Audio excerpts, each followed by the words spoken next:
Okay, it's live. Ian, let me unmute you first. There you go. Say something. Hello? Yes. Hello? You are audible to everyone. I gotta do some housekeeping here first.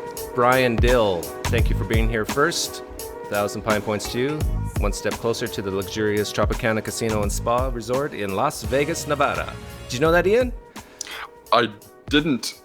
Yeah, if you get enough Pine Points, you can, 1,000,000 Pine Points gets you a free trip with me to Las Vegas. You mentioned that at the beginning of Laura's video. Yeah, That's right. Yeah, and I gave, how much did I give her? I think 25,000, right? Should I give you more or less? I'll leave that up to you. You can decide at the end of the episode. Okay, remind me, at the end of the episode, based on your performance, Great. because it's all about how you perform. I'm a very pragmatic guy.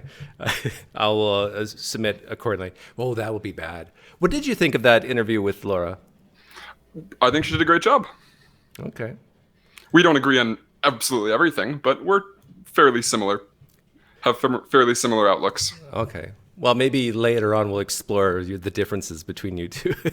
Great. But for people who don't know and missed the interview with Laura, Ian and Laura are both grad students at Duke University, correct?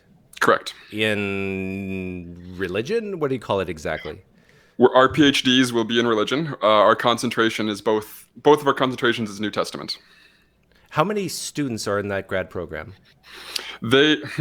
At the moment, I think it's about 6. They average 7 students for 8 tracks each year. And New Testament is 1 track. And so they average just under 1 student a year. Our year, thankfully, they brought in 2 people. So you're saying I've interviewed 1/3 of the Duke graduate class? Roughly.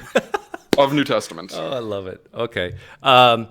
And so you're in your, what year of the program? First? Second? Third? Fifth. Oh, you're almost done. We're both, well, hopefully. We're both 5th-year students. Okay, so you'll be Dr. Ian and Dr. Laura. Will that feel weird? Probably. Are you going to, grind that into your friends to make them call you doctor?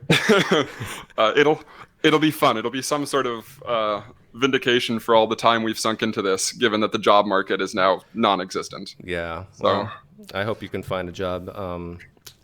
Bart Ehrman might be retiring soon, so maybe you and Laura can take his place. He has no interest in retiring. Oh, really? Okay. We've both done seminars with him. He's on my doctoral committee. Bart Ehrman's on your doctoral committee? Yeah, he's actually kind of co-advising me. There's technically no co-advising position, but him and Mark Goodacre are sort of functionally my co-advisors. I studied with him as much as anyone at Duke. So when you give your dissertation, will he be in the audience asking you questions? Yes. Okay. Along with how many other people? There are 4 or 5. Okay. As terms of the committee that you have that questions you. So it'll be Mark Goodacre, Bart Ehrman, Joel Marcus, and Jennifer Knust. Are you a little bit fearful that someday you might turn into him? No, he's a great guy. I mean, Laura and I, we go to before coronavirus, we would go to his house once a month and discuss something that one of us is working on. But I mean, in terms of not believing anymore. Oh, no, not at all. But we can talk about that. Okay, we'll talk about that later. Okay, I first want to play a clip. Hang on, how am I going to do this?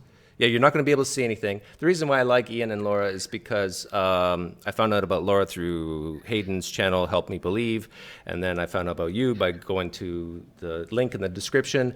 And I want to play 30 seconds of a clip. You won't be able to hear it, but the audience will. 30 seconds of a clip where you talk about Lee Strobel and his book, The Case for Christ. And let's see if this will work. Not so with this book. This book will make you dumber. No matter how much you already know about the New Testament and New Testament scholarship, you will almost certainly know less by the time you finish this book. It is profoundly deceptive and misrepresenting not only the sources, but also the state of New Testament scholarship and even the positions of other New Testament scholars. Okay, so in the clip I just played that the audience could hear and you couldn't, you said this book will make you dumber. and that the book misrepresents a lot of New Testament scholarship. Do you still stand by that? Oh, absolutely. Okay. So you realize that there's a big percentage of the evangelicals in the United States, at least, who will cite guys like Lee Strobel, Josh McDowell, who else? Lee Warner Wallace, and they all basically say similar things. Are they all out to lunch? Out to lunch is an interesting description. I mean, my brother is a semi-professional Christian apologist. I know these people intimately well. I love some of them. I stand by everything I said. I think apologetics is bad for your soul, I said in the episode. I think it makes you a worse person. And reading people like Lee Strobel, not only do you learn or know less about first century Christianity and Judaism by the time you finished reading, but it actually misrepresents in a really important way the nature of the status of scholarship and things like that. So if that's out to lunch, then yes, I guess so.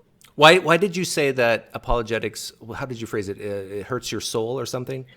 Right. It trains you to be a worse person in all the ways I know how to evaluate what a good or bad person is. It trains you to start with a set of convictions or conclusions, which you've been given one way or another, and to go out looking for justifications for that conclusion. So not only is that like bad research practice methodology, but it trains you to engage worse with people with whom you have disagreements. Instead of trying to empathize and figure out how someone else can come to believe the things that are different from yours, your own convictions, you go looking for ways to make sure that you know that you're right because you know already that you're right. So it's sort of a gross inversion of scholarship, and also like makes you a worse participant in a society that doesn't default to violence. Yeah. Well, I resonate with what you just said. I've often said on my channel many, many times that people come to Christianity in two main ways. And the first way is indoctrination. They've been taught through it, by it from their parents and culture and so forth. And the second way is through desperation. If they become Christians later in life, it's because marital problems, divorce, bankruptcy, whatever. They're 35 years old or 30 years old, and then they find Jesus because they're desperate for a life change and so forth. And then they use apologetics after they're in the belief to not feel so stupid about it. Now, that's harsh language, I know, but do you agree with my sentiment there or not? I mean, it's probably an oversimplification of the actual psychology and personal history that goes into things like that. It's probably true of some people. I mean, it's perfectly natural to go want to find things that support the things that are central to your webs of belief. If you have something that's such a big part of your identity, it's easy to go try to find ways to secure that. It's just a bad impulse. Yeah, exactly. It's bad in the sense that if you do value this thing called truth, the thing you cherish the most is probably the area you should investigate the most and try to pry away at it and make sure and be willing to, I guess, sort of like a force fire, let it just burn off and see what's left. And okay. I mean, we can qualify some of that. I mean, the thing I would push back is I don't think people like realize they have a set of beliefs and try not to go look stupid and therefore read these books. Like but I more or less, I think we're not too far apart. Well, you've probably experienced this too. And is it your brother who's an apologist or brother-in-law? Yeah. Your brother? I don't know if he's ever said this to you, but has he ever uttered the word mock or attack or ridicule, like talk about people, how they treat him? And I find that in probably more cases than not, it's the internal Christian, what they think about themselves, and not so much the outward attack or mocking. And so they feel like they need to justify it to themselves, which is good. But anyhow, I want to get into the speed round earlier. Last time I did it, I think close to the end with Laura. And so I don't want to make this like a pure dichotomy. You can view this as lean true, lean false, lean yes, lean no. Is this the list of people mentioned in the Bible, whether or not they exist? I came up with a new list for you because you're special. Oh, yeah. Oh, good. But we can go through the other list too. Your show. Yes or no? Have you ever met or heard someone who converted to Christianity because of the historical evidence found in the New Testament? I don't think so. Okay. Would a Christian who doesn't already believe in Christianity conclude the resurrection is the best explanation of the historical data that we see? Oh, no.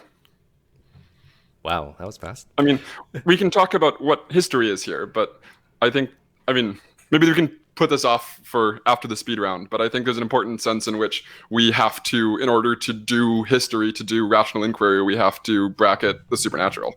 So a supernatural event is actually inadmissible to historical explanations because we wouldn't be able to do the sorts of behaviors and practices that allow us to do history. Okay, so as a Christian, I think I've heard Bart Ehrman say that many times. You agree with him? Yeah, you agree with him there. Okay. I'm a Christian agnostic. I mean, so I believe in God and Christianity and the resurrection.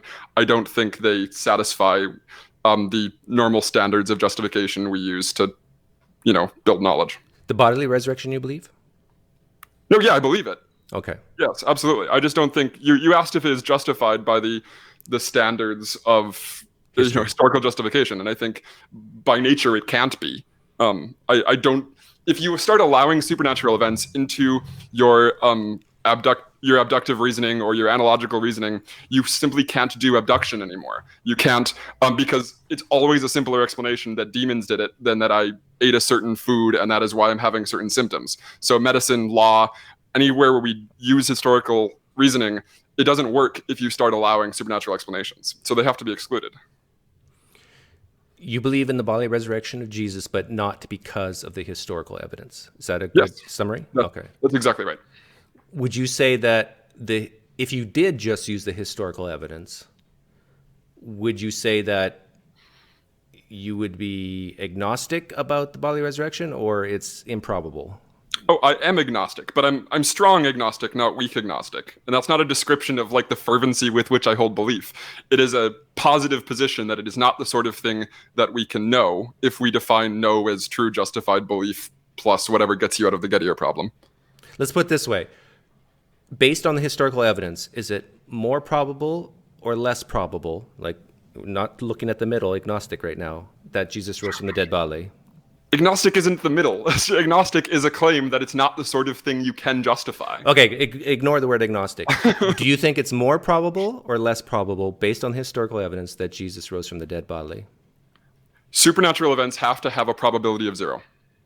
So the answer is less probable? It is utterly implausible or improbable. The way we do probability is with abduction and analogy. Yes, supernatural events have to be excluded. I understood. I just wanted to, for the audience listening, hear that very simply put, that you would say doesn't mean it didn't happen. Right. Doesn't mean it didn't happen, but based on the historical method, you're even going beyond improbable. You're saying based on the historical method, it's 0. Right. Yes. And okay. So is any other appeal to the supernatural. Okay, very good. If Jesus did not rise from the dead bodily, could we still have the data we see in the New Testament? Yes. Wow, I would love to explore that one. Yeah, that's an interesting one. We can do it now or later. Your preference. What do you want to do? You want to explore that now? You've got a speed round. Let's keep going with the speed round. How many independent sources for the life of Jesus do we have in the New Testament? Independent in the New Testament. So like, how do we do? So obviously there's Paul. Hebrews is, how do you evaluate Hebrews? So I think Mark knows Paul, but probably knows other things. So that's still dependent. And then the Apocalypse of John, I guess, gives minimal content to Jesus. There's the 12, or the disciples are listed there, the 12. So that's 3, maybe 3. Because I think John knows the synoptics. Matthew and Luke definitely know Mark. And I think it's more reasonable than not that Mark knows Paul, but I think there's really good reasons to think Mark is getting information from other than Paul about the historical Jesus. And we can talk about that. I actually like that topic. But okay, yeah, I've asked that question a few times or seen other people ask it, and it always ranges between 0 and 5. So you're right in the middle. How could you be 0? Jesus mythicists would basically say this is just all made up stuff. So Right, so it's sort of a non-question because there is no historical Jesus. let's see. Here we go. Do we really have enemy attestation in the New Testament for Jesus? Enemy? Yeah, like Paul or his brother James. I don't understand the question. I'm sorry. Yeah, you know how the apologists often say that we can trust a historical source if enemies write about it? People who are not, right in the group. Right. Would you view Paul as one of those people who are not in the group who write about Jesus? No, of course not. He's obviously a believer in Jesus. Yeah, by the time he wrote, right. Yeah. Are there any examples of eyewitness testimony to the bodily resurrection in the New Testament where the person writes with their own hand what they actually saw? Totally depends on how you interpret Paul, 1 Corinthians 15, and what he believes about Jesus' body. He seems to think it's star stuff, or analogical to star stuff. So if that counts as bodily, then Paul is the one. Any others? I mean, Mark is not written by an eyewitness. Matthew is not. Luke is not. John is not. I mean, I don't know what to say about what the Apocalypse of John is claiming about his experience of Jesus. So. Okay. Yeah, I've asked that question of many people, and usually the smart ones will say, or the educated ones will say, Paul, like you did, and maybe the author of Revelation, which a lot of people think is John. Well, actually, it says John. Yeah. Yeah, in Revelation 1. Well, the question is John who? Yeah, John who. I think there's good reason to think that is not. I mean, it's certainly not the author of the fourth gospel. Who that John is, I mean, yeah. It's a whole question. Okay, yeah, that was one of my questions. Who wrote the Gospel of John? And I had a multiple choice. A, John the disciple. B, Lazarus. Or C, we don't know. Hard we don't know. Hard we don't know. I mean, we know it's not John the apostle. Or why do we know that?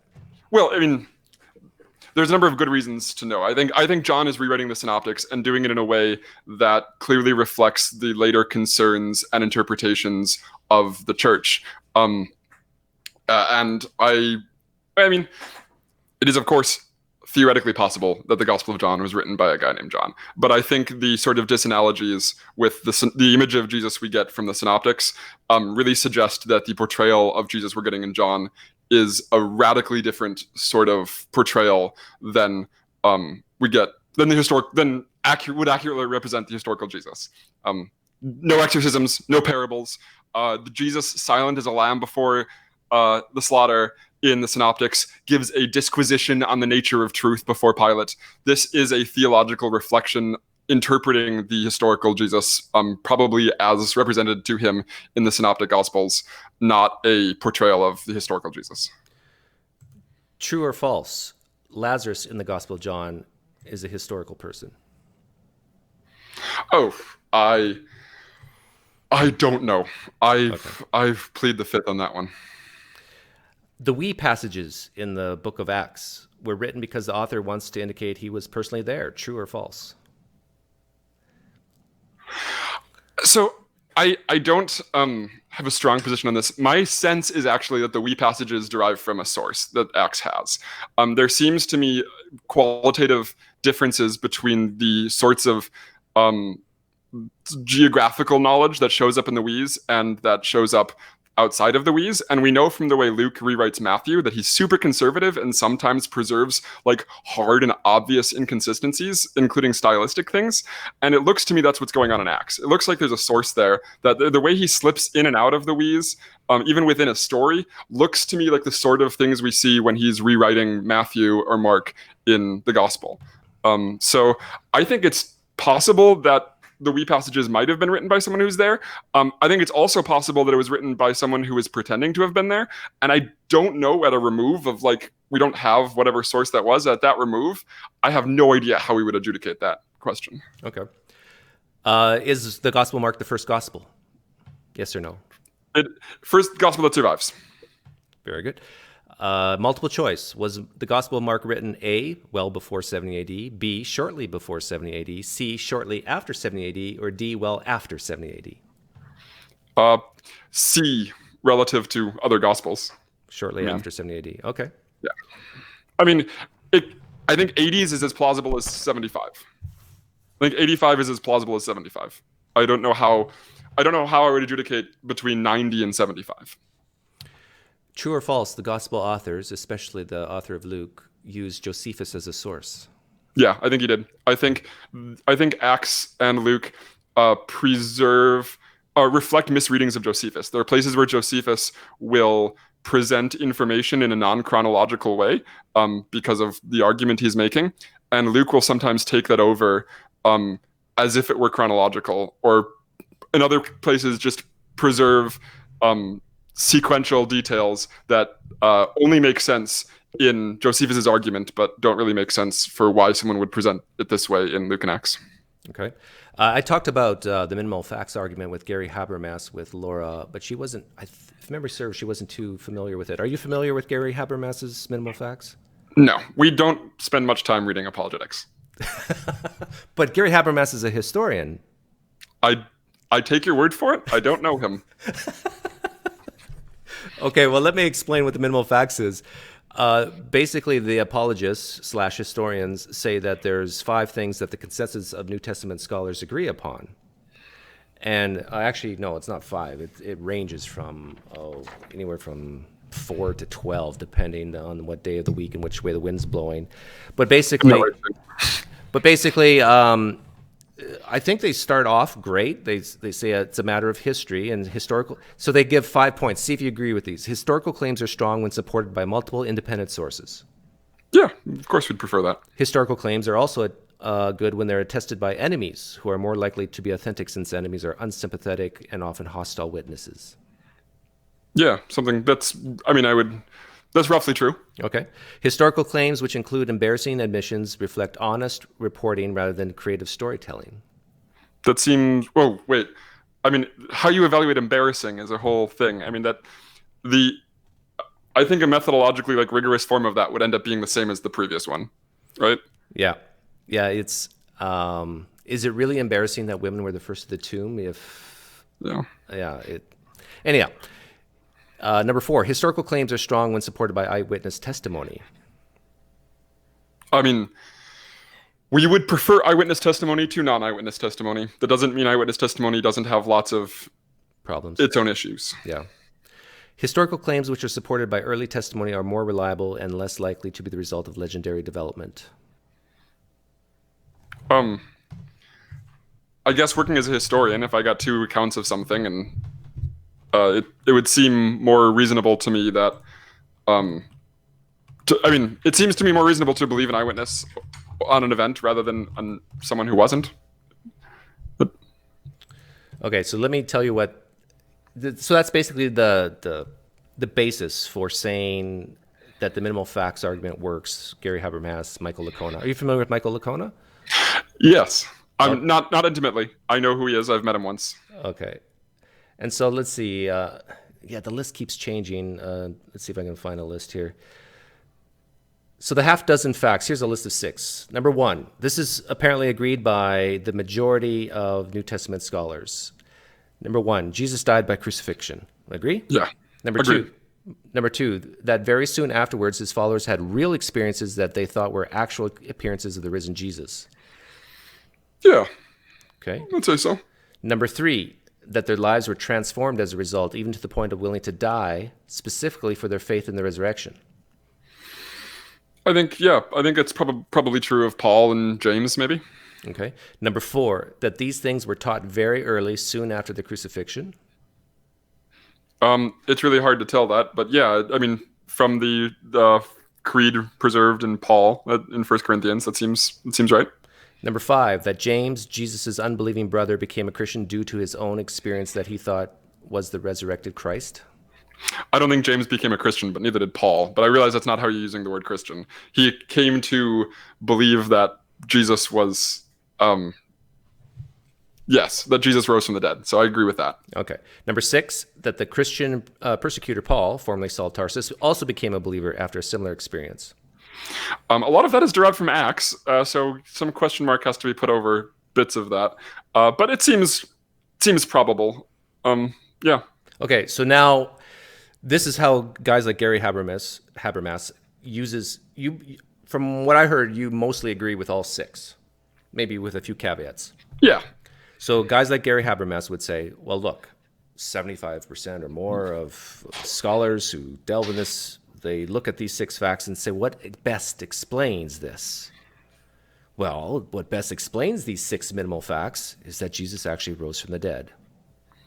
So earlier, just I don't know, 15 minutes ago, I asked you the question, can you get to saying that Jesus Christ actually rose from the dead using the historical method? And I think you said no, because that's a miracle. But Gary Habermas is saying, look, you can use the best explanation to get there. Yeah. Do you agree? No. Why? Because, I mean, we can go into explaining how historical reasoning and other kinds of reasoning work, but that would be kind of dry. I think a more easy way to see is we don't want our doctors, our judges, allowing supernatural explanations to be reasonable ways of explaining the phenomena. Once you allow that demons, fairies, or God are a possible way of accounting for the data, the phenomena, that is always a simpler explanation, or at least as simple as any other explanation. I mean, the law of parsimony will, of course, prefer a fairy coming in and committing a crime, producing symptoms, things like that, over and against whatever complex facts of history or reconstructible events of history. So we can't allow the supernatural as a into our abductive reasoning. Earlier on, I asked you if Jesus didn't rise from the dead body, could we still have the data we see in the New Testament? You said yes. And this kind of fits in with that. So the Christian listening might say, well, Ian, you agreed with the six minimal facts here. Isn't the best explanation still that Jesus rose from the dead? And if it isn't, come up with some other explanation and be detailed, Ian, because if you don't, then explanation is better than no explanation, or like a vague one. And so how would you explain Jesus died by crucifixion is actually not that relevant, other than you have to be dead in order to be raised. But number two, that very soon afterwards, his followers had real experiences that they thought were actual experiences of the risen Jesus. How do you explain that if it's not true that Jesus rose from the dead?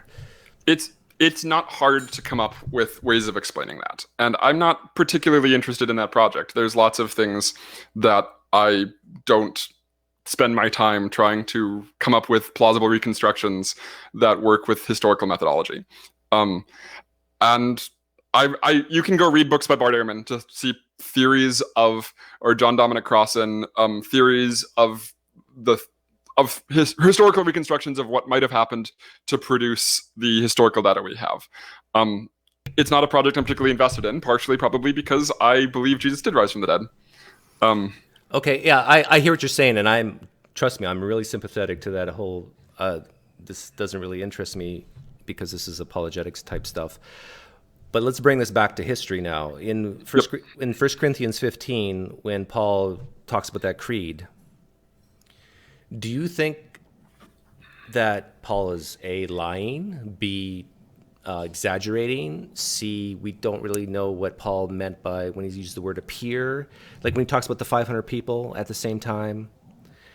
What do you think's going on there? Is he just regurgitating something that he's heard? And yeah, the 500 people one is the huge mystery. What I mean, that I guess, and the appearance to James. I mean, the fact that we don't have any other sources. We have actually some non-canonical sources that discuss it, but the fact that none of the Gospels reflect that, I have no idea what's going on there.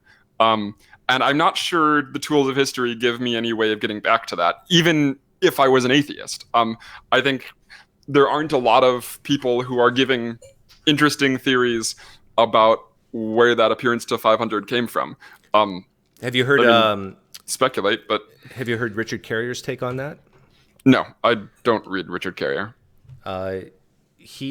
He says that if you look at the Greek for 500, over 500, it's one character different than the word Pentecost, Penti 5. And so his theory is that there was sort of like a Pentecostal event in the modern sense, where you got a huge gathering of people and it's like very emotional. I don't know if they had music playing or whatever, but it was like that event where you actually experience Jesus in such a real emotional, psychological way that it's like Jesus appeared to them. Yep. And so that's his explanation of the 500.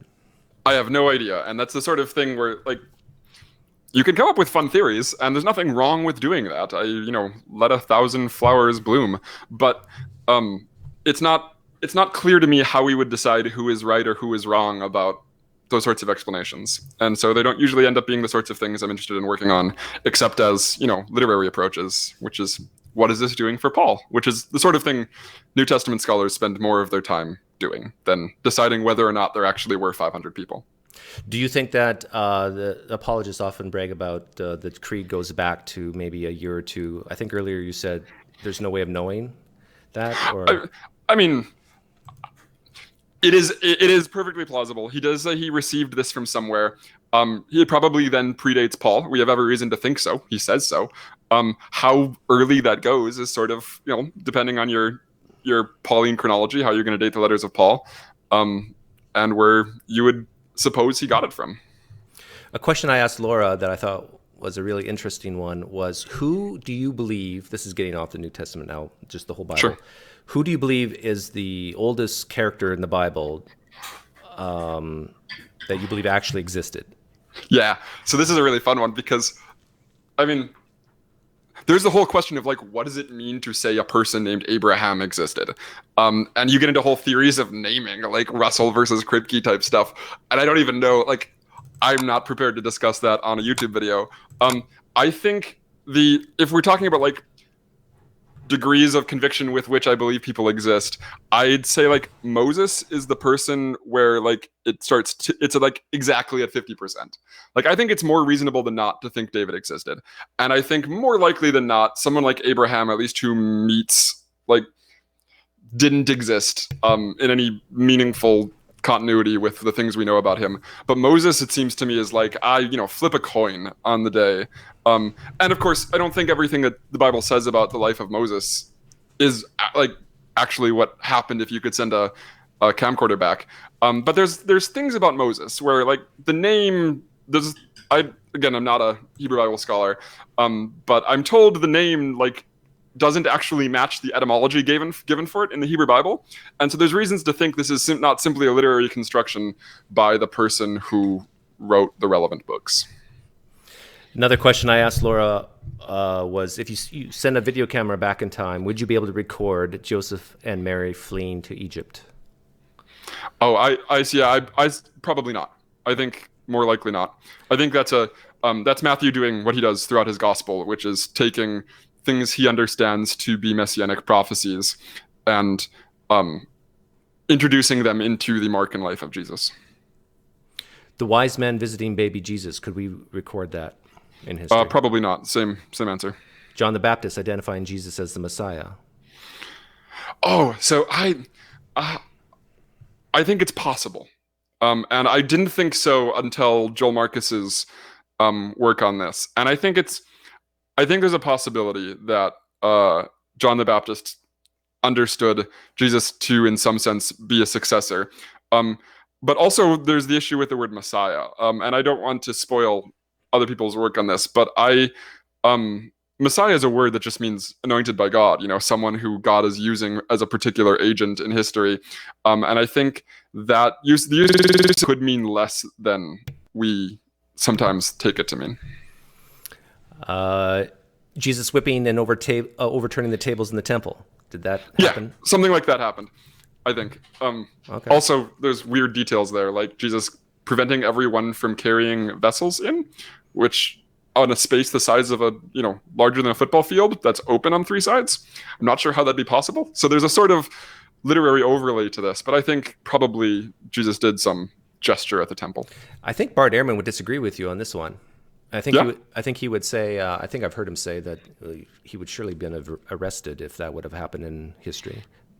I mean, I know Dale Ellison. I think there are people Oh no, no, Richard Hayes, who is sort of evangelicals tend to like him because he does a lot of really interesting theological and literary work, once suggested that maybe he was, and everything between the temple and Jesus' crucifixion is sort of a theological retrojection of important like practices of the church. I don't know. Would we be able to video record Jesus' birth in Bethlehem? Birth in Bethlehem. Maybe. I'm not sure. I'm kind of 50-50 on that. Would we be able to record Peter denying Jesus 3 times? I don't know. I mean, there's a certain degree to which, like, the details of Plato's dialogues, the early ones that we think are roughly historical, like, how do you decide whether or not Plato made a particular, or Socrates made a particular point when he was talking to Euthyphro? I mean, there's a degree to which, like, the historians just aren't able to adjudicate. He probably talked to a guy named Euthyphro. Peter probably did something embarrassing, but like 3 times, stuff like that. Like, how would you know? Do you think we could record Judas betraying Jesus with a kiss? Again, same answer. It's a sort of. I think Jesus probably betrayed Jesus, and there's no reason to think it wasn't with a kiss. So it's sort of a. I don't know, sort of a wash for me. Do you think we could record Jesus multiplying the loaves and fishes? You see what I did there? Yeah, no, I totally do. Because you said, I don't know for most of these. And then when I substitute. And then I paused because, I mean, obviously I don't think multiplying the loaves and fishes is historical. Which is to say, I don't think we could justify our belief in that. And if that's what you're asking, then it absolutely not. Whether or not that happened is the same sort of. I wanted to sort of qualify this one because whether or not it happened, I give the same status to that probably as Judas kissing Jesus, where, maybe. Okay. Last one. Pilate asking the crowd for Jesus' release and releasing Barabbas instead. I don't know the scholarship on this. I think there is some debate over.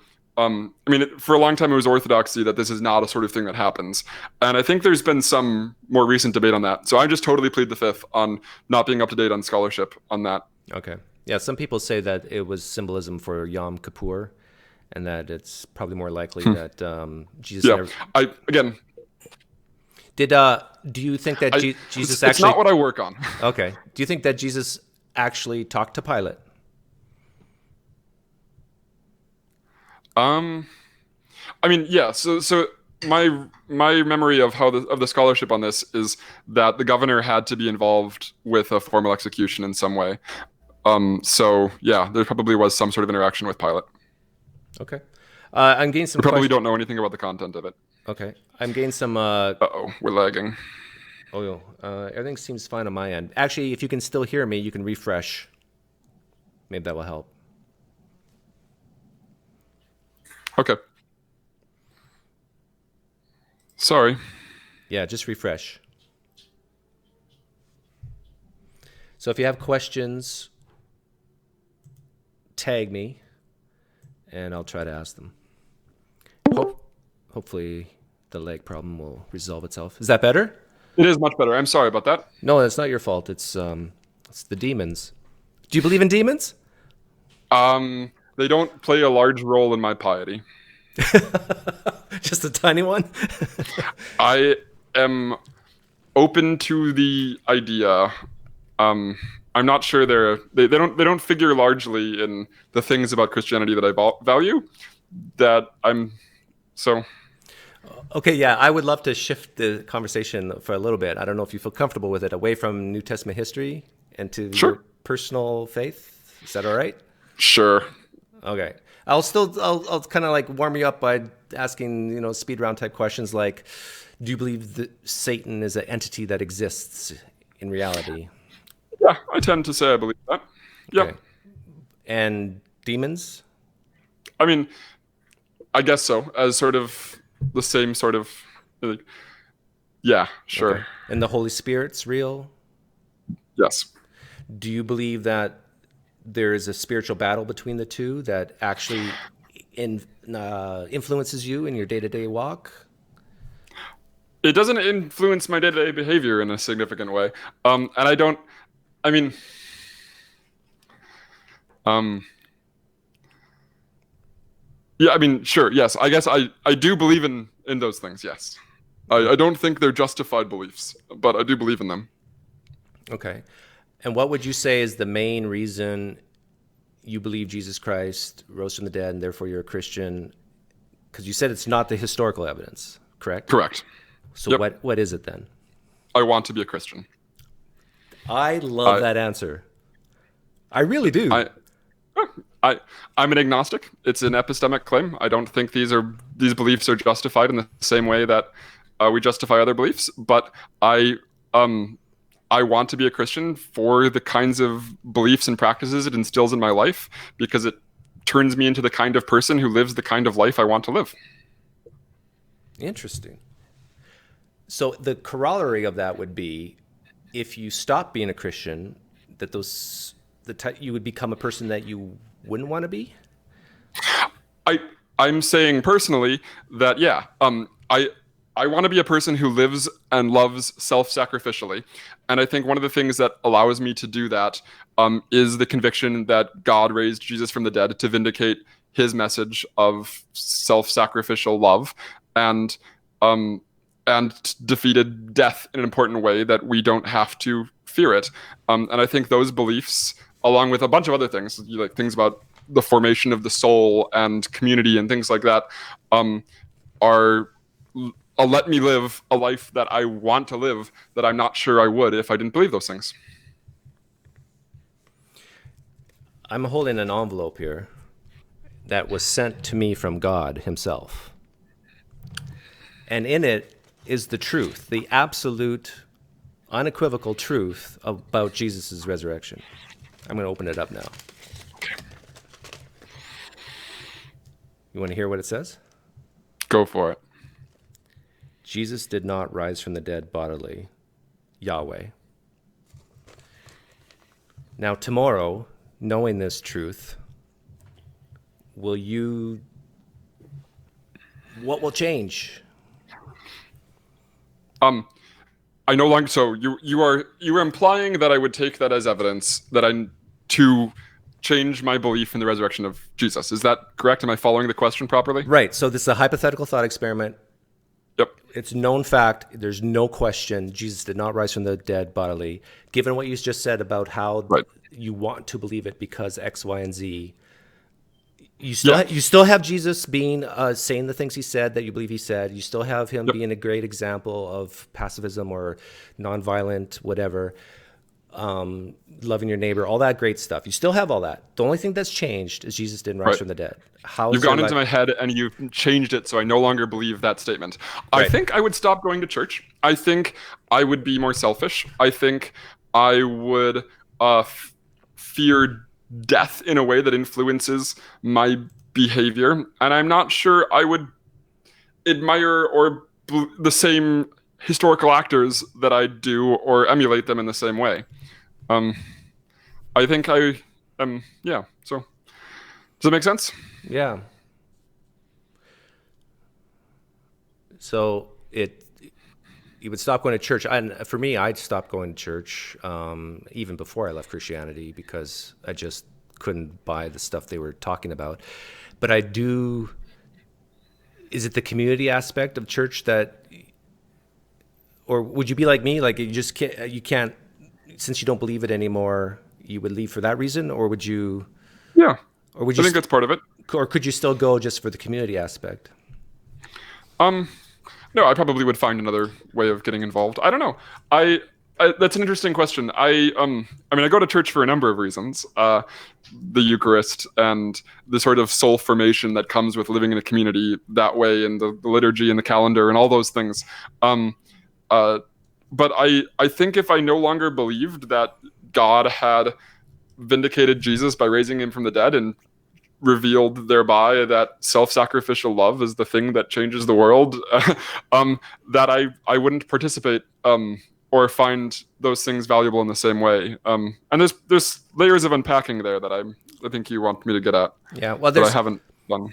Yeah, like I do miss community a little bit, but I agree with you. You can replace that pretty easily. Like a bowling club is good, and golf and whatever. Well, golf is only one or two or three or four people, but getting to the sacrificial love part, that's a curious answer to me because isn't the concept of love and sacrificial type love existent even before Jesus was raised from the dead, or Oh, even of course it is. yeah? Yeah. So why do we need Jesus rising from the dead to have that idea or that goal or that truism that you don't really need Jesus for that, do you? No, I think God raising Jesus from the dead is the vindication of that. I mean, it is the reason I admire Gandhi and not the IRA, although there are problems with Gandhi too. I mean, it's the reason I admire Alice Paul in the early 20th century American feminism movement as opposed to the people building pipe bombs in other countries. Like it is, we can go through the catalog. And I, um, I have certain, um, I think Jesus and the belief that he rose from the dead is part of the that belief is part of the reason I prefer that over sometimes more vicious utilitarian calculus. But Well, yeah, if I had to choose one belief between those two, I'd pick that sacrificial love resurrection type idea, but that doesn't mean it's true. No, of course not. And you mentioned fear of death. Like this is maybe a difference between you and me, and I don't really fear not existing. But it sounds like you do. Sure. I mean, to some degree, yeah. Fear. I mean, I don't fear an experience of non-existence, but the way it shapes the more interesting to me is the way my belief about death shapes my behavior. That belief, a conviction of the cold death of the universe, and that's all there is, I think would lead me to be a hedonist in a way that the conviction that Jesus was raised from the dead and defeated death does not. And that is a description of my personal behavior. I fully recognize that there are atheists who've lived admirable moral lives. But to give a parallel thing. This isn't simply special pleading. I think I'm a hard compatibilist in terms of free will, which means I believe in a deterministic material universe. At the same time, I believe in free will because that belief has empirical effects on the way humans behave. There's lots of studies that people behave in ways that I think are socially and ethically detestable when they become more and more convinced of a hard determinist universe and disbelief in free will. So I think my belief in free will it's one of the things that I believe because of the way it shapes the way I live my life. You said something really interesting there, and a thought popped in my head. I think you said something about if you didn't believe in the resurrection or God or Jesus and just the cold heat death of our universe, you'd become a hedonist, or that would be more likely? No, I think in my own behavior, just as determinism tends to make people a simplistic non-compatibilist determinism tends to make people more unethical. In my own experience, the cold death of the universe, as opposed to Jesus' defeat of death. You know who else said that almost exactly? Who? What you just said? Mm-hmm. Lee Strobel, the guy who wrote that book that you just trashed.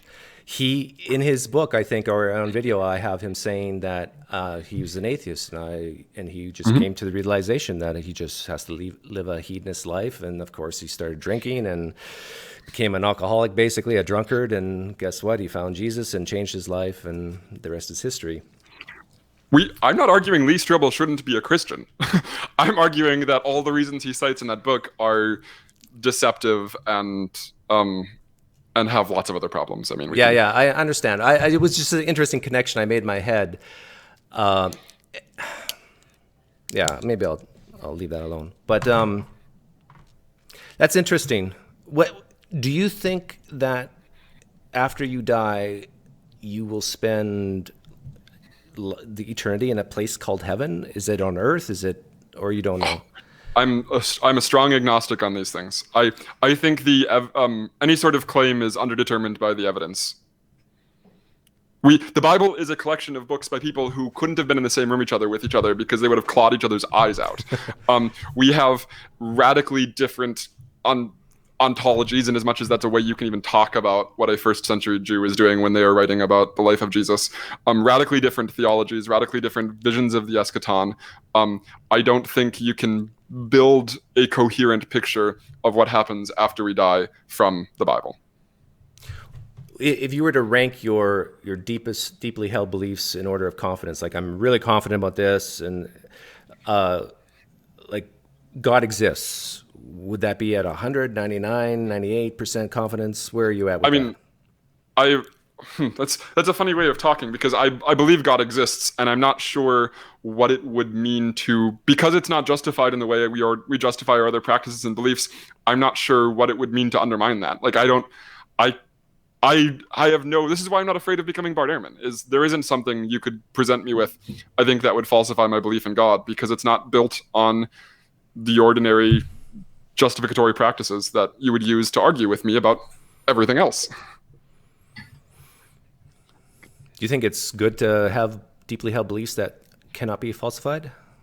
No. So this is good. This is an excellent question, because I'm not saying just because you want to believe something you should believe it. That obviously is not the case. I think there are kinds of beliefs that we hold that are admirable and not susceptible to justificatory practices. I believe Guernica by Picasso is a beautiful painting, and I will happily walk you over to it and explain to you why I find this beautiful. If you don't agree with me, I'm not claiming that I can use the sorts of justificatory practices that I use to show you how to get to my house or who committed a certain crime to convince you that Guernica is beautiful. I don't think we can get there. I do think it is worth believing that it is beautiful. And I think belief in God is a similar sort of thing. It plays minimal to no role in my causal explanatory chains of how I describe the universe, of how I do history, even in a lot of my ethical reasoning. I mean, ethical reasoning is tricky because we, set that aside for a second.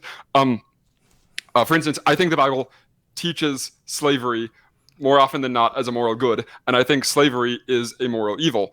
And I reach that not by simply reading the Bible. The point is, I think there are certain beliefs that we recognize as admirable and worthy that are not susceptible to falsification or justification.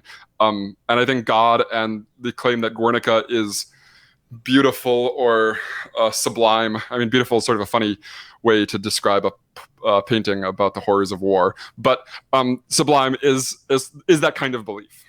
Okay, I understand that. You're saying, yeah, it's more of a intangible, nebulous type idea that the term falsification might not even apply. It's right, exactly. Okay. I'm not sure it doesn't have. I mean, there's no way to like Popperianly falsify this. There's no predictions that follow from the existence of God that would dictate observable phenomena.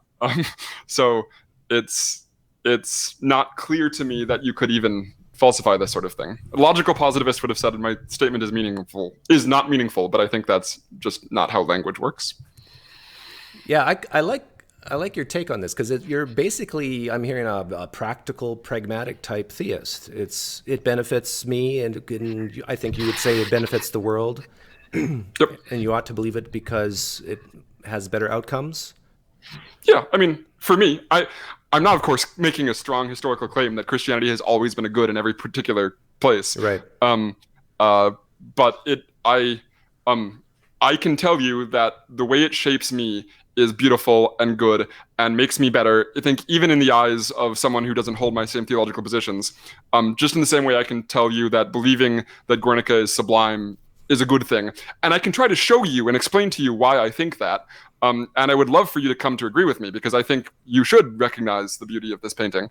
But that isn't the same thing as saying I think I can argue you into it, or that this, the belief that this is a beautiful painting is going to create falsifiable predictions about observable phenomena. Non-alchemist in the chat, and this is a little bit random. Maybe it's sure. Yeah, it's random, but ask if he is a universalist like Laura, and what denomination you are.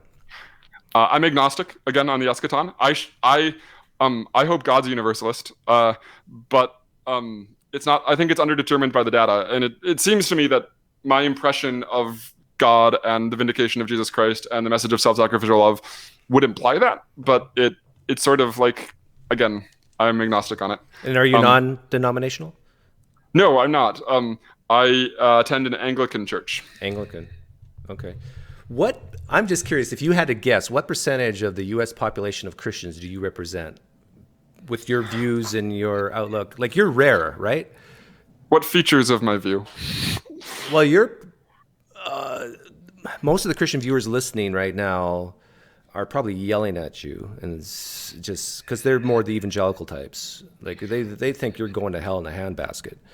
And maybe I'm speaking to you forthrightly, but No, you can speak forth. Yeah. I don't think I'm going to hell because I believe Jesus rose from the dead. I think that's pretty. I mean, yeah, that's true. Yeah, you might get into heaven by the skin of your teeth, but they would say. I don't think a lot of Christians actually think that salvation, whatever that is contingent on particular, like, a robust theology, a systematic theology. Yeah. I mean, more Christians than not would say I'm going to heaven, I think. Like, I wish every Christian in the United States was like you. Oh. I really do. However, that being said, when you give the pragmatic answer, like it benefits society and so forth, and it helps you become a better person and so forth, it's the same core propositions, mostly the resurrection of Jesus, that leads to apologists like Lee Strobel. Sure. And as you said, it makes, I think, to quote you, reading his book makes people dumber. It does, but not because he's simply a Christian, of course. Well, yeah. Because he's telling lies about the state of New Testament scholarship and woefully misrepresenting the field and the data. I mean, we can go through examples. That'd be kind of fun. So what advice do you have to me to make more Christians like you rather than Christians like Lee Strobel? You have any advice? I mean, I think urging people to think about the way they think about things and to pursue understanding rather than arguments, and to think more rigorously about historical method and. Ooh, if you can hear me, you got to refresh. Hey guys, we're going to wrap this up soon. And so hopefully he refreshes, and then we'll take a couple more questions. Yeah, he's refreshing now.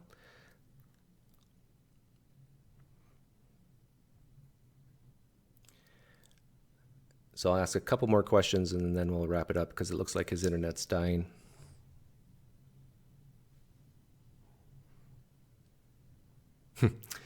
Elijah says, I have advice. Don't join a church. Okay, you're back. So we're going to wrap this up. No problem. We're going to wrap this up because your internet's kind of failing, but we have a couple more questions. Angelo asks, what is your view on Hume's argument against miracles? So yeah, I like parts about Hume's argument. I think actually it points us towards the problem with invoking the supernatural in explanations rather than giving a perfectly rigorous answer to why we can't. I think there are problems with Hume's argument, which is like a supernatural thing or a thing we don't understand certainly could exist, and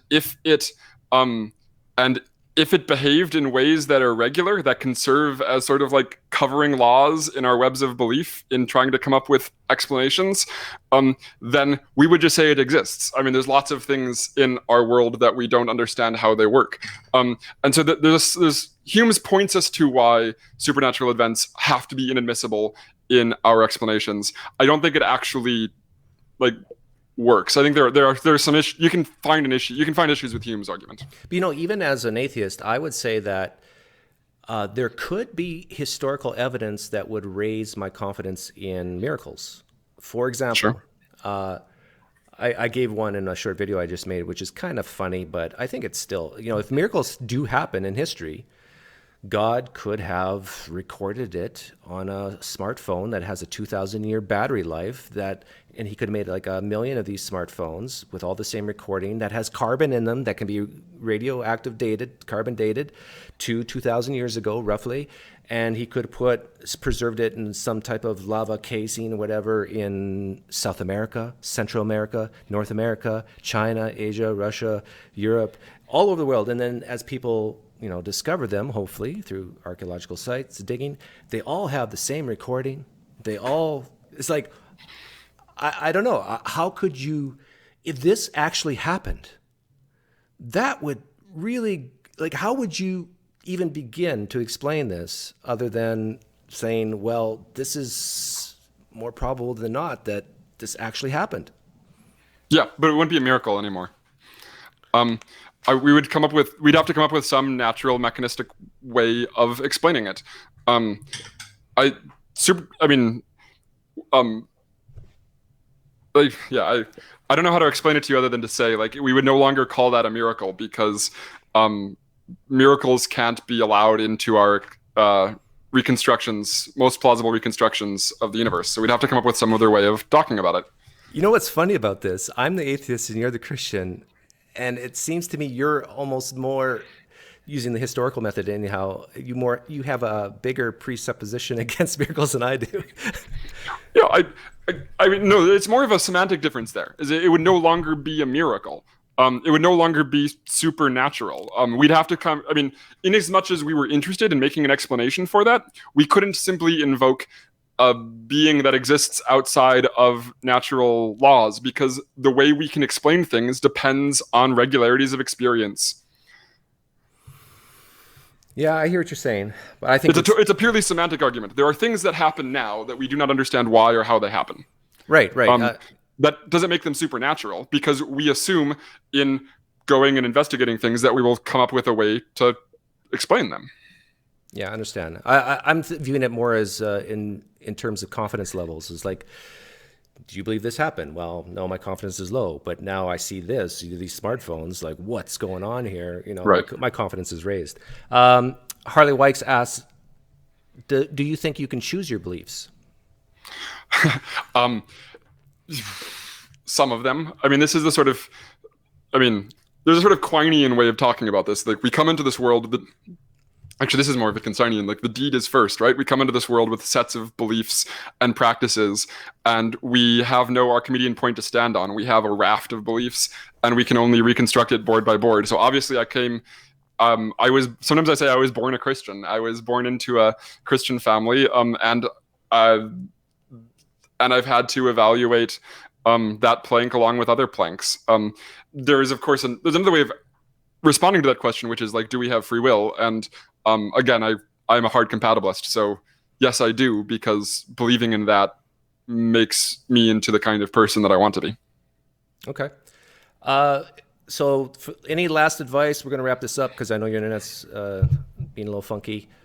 Sorry. For the evangelicals listening, Protestants, born-agains, and even, I guess, the inheritance, the ones who believe the Bible is literally true,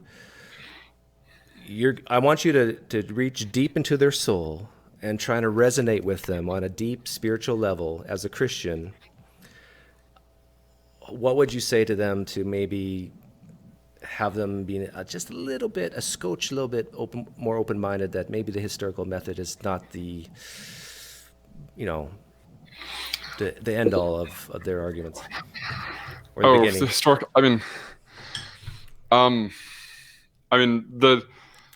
That would engage us in a discussion of epistemology, I guess. But the thing I do say to Christians and to anyone, I guess, is that you shouldn't be confident that you believe something until you can explain why rational, smart, reasonably ethical people disagree with you.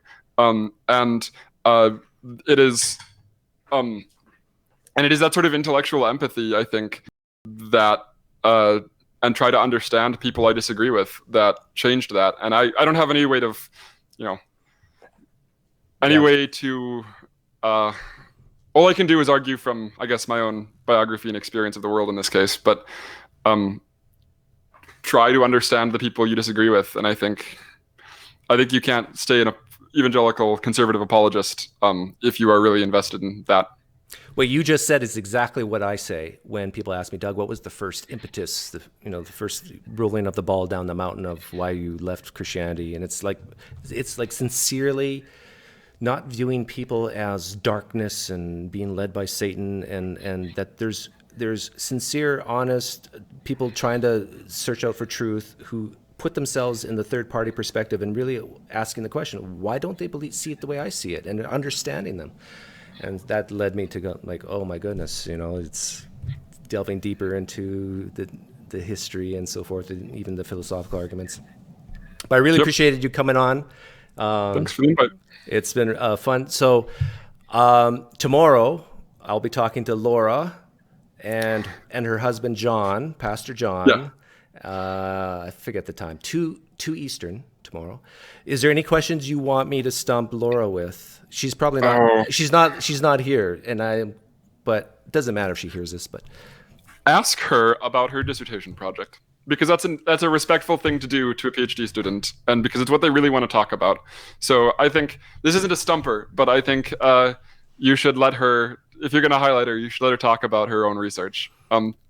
Okay, I should have done that last time, and I should have, I guess, done that with you. But her husband, I think, wants to take me to task for something. I know John and Laura very well. I was a bridesmaid in their wedding.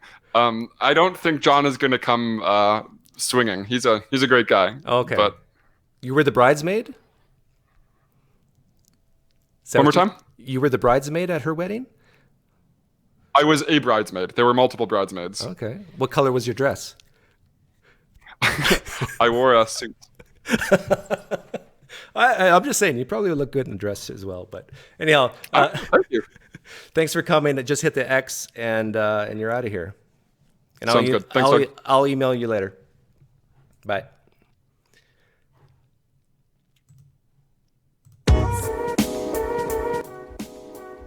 That was fun.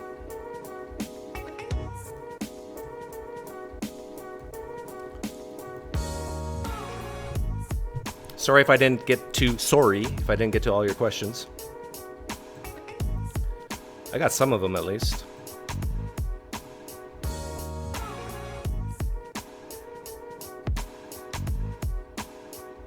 Doug, you better defend the doubt against the fiery darts of the theists. He might be on Discord. Maybe. I didn't ask him if he had a Discord channel.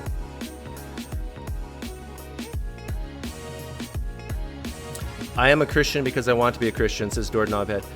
Yes, Ian did say that. And you know what? I don't mind that answer. That is, to me, a very honest answer.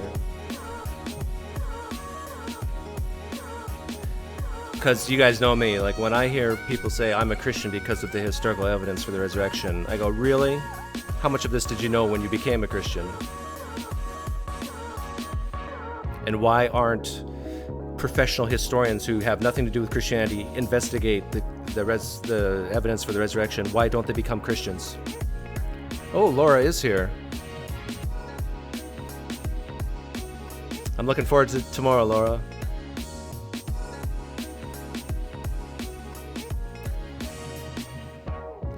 Doug Dean asks, would he lose his belief if he found out that not believing in Jesus helped him to be even a better man? Yeah, Doug Dean, he kind of answered that and said no.